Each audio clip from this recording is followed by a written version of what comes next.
พี่เนาะคือองค์ใหญ่แท้เนาะสร้างอะไรจะไหนเนาะข้าว่าก็ได้ขึ้นมารอบๆเลย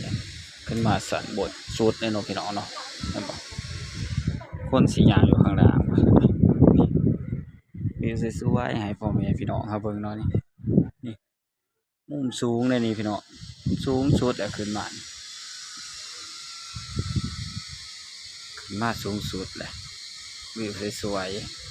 ๆถ่ายบรรยากาศถ่ายพ่อแม่พี่น้องครับเบิ่งเนาะมื้อนี้ก็สิเงียบเลยเนาะคนบ่ค่อยหลายปานใดเนาะเพิ่นมาเลาะทำบุญเนาะมื้อนี้เนาะปกติแล้วคนสิเต็มอยู่ย่างเต็มอยู่นี่เลยพี่น้อง